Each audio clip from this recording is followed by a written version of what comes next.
5 nəfər dərəcə yerinə yetirdi. Deməli, Vazadə Ali, Mollayev Mirzə, Cəbraylı Mələk, Gülzadə Azər və Axunzadə Niyaz. Gərgin mübarizə getdi, sözsüz ki, böyük bir nəticədir, növbəti dərəcəni götürmək. Və üçüncü yeri Cəbraylı Mələk.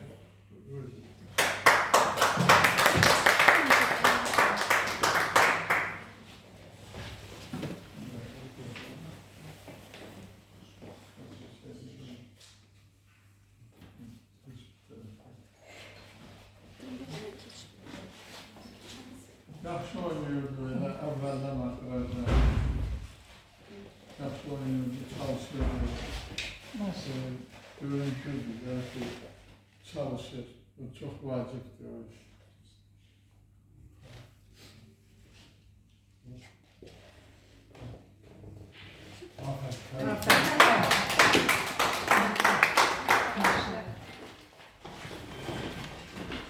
Şimdi o da yerli halk götürdü.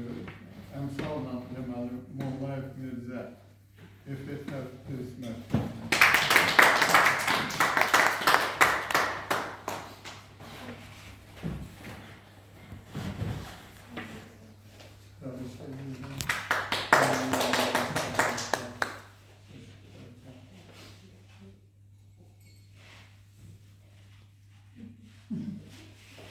O zaman size deyince bu galipler var. Hamısı çok özünü ciddi aparırdı. Bu şahmatçı ciddi adam olmalı. Maşallah, Allah saklasın. Allah saklasın.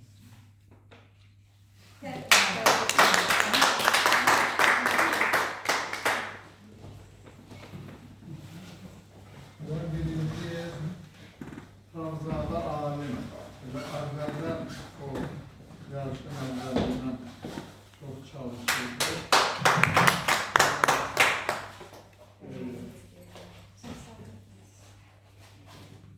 Yarışın evvelinden yani ikinci turda biraz iktisabat edildi. Ancak sonra bütün oyunları uydu ve yalnız Cəbraylı Mələklə o da ben baxırdım.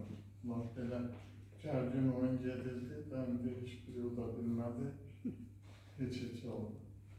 Birinciye 7 xal yanım var.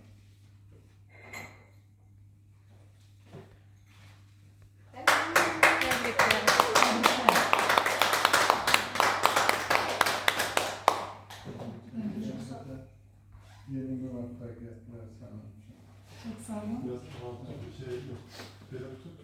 Medal da göstersin.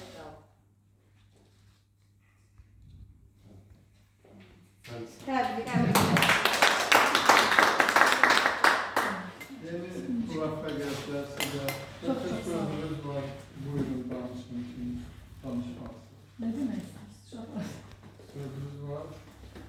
Çok Çok sağ olun, əziyyət çəkdiniz. Əziyyət çəkdiniz.